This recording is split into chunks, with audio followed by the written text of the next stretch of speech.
Well, hello, ladies and gentlemen. Adam Spencer here with another installment of the TCS The Big Questions series, where I get inside the minds of some fascinating corporate types and find out what it is that makes them tick. In particular, in this series, we're focusing on sustainability in the broadest possible sense. And I'm really excited because I'm about to talk to the Chief Responsibility Officer. I've never met one of those before, for Tourism Holdings. Her name is Juhi Shareef. Tourism Holdings started in New Zealand and are now the largest provider of holiday camper vans for rent and sale in Australia, New Zealand, and the USA. They also own 49% of a significant operator in the UK. Here's a little stat for you. Next time you are banging around the beautiful country of Australia in a camper van from the good people at Tourism Holdings, did you know Australia has the highest solar radiation per square metre of any continent on Earth? Every day, enough solar energy hits Australia to power that country for 30 years. Woo-hoo. There you go. Juhi, welcome to the Big Questions. How are you? Thank you very much. I am very well. How do you define sustainability, Juhi? What does that mean to you? Well, I was kind of brought up on the very traditional Brundtland definition that, sustainable development is development that meets the needs of our current generation as well as future generations. But I find that sustainability, as a term and, to be honest, as a concept is quite limiting nowadays. What do you mean by that? Well, I've really thought that if my client were Greta Thunberg and and that generation, I think sustainability has failed the generation that is to come. And I don't think that sustainability as it has been functioning is the way forward.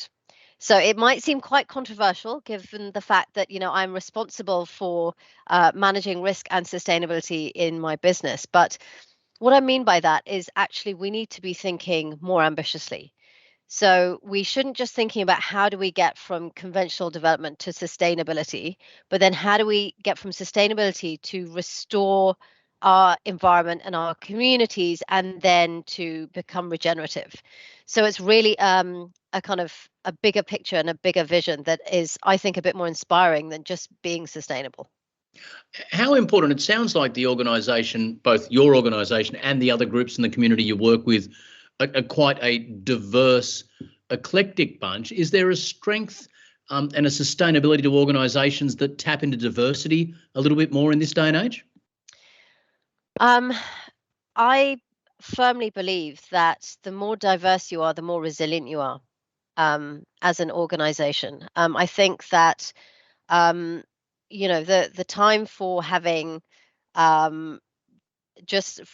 forgive me, but the kind of the white male middle-aged voice running running businesses is over, to be honest with you, because we need to have not just diverse opinions as people talk about, but diverse cultures and different worldviews.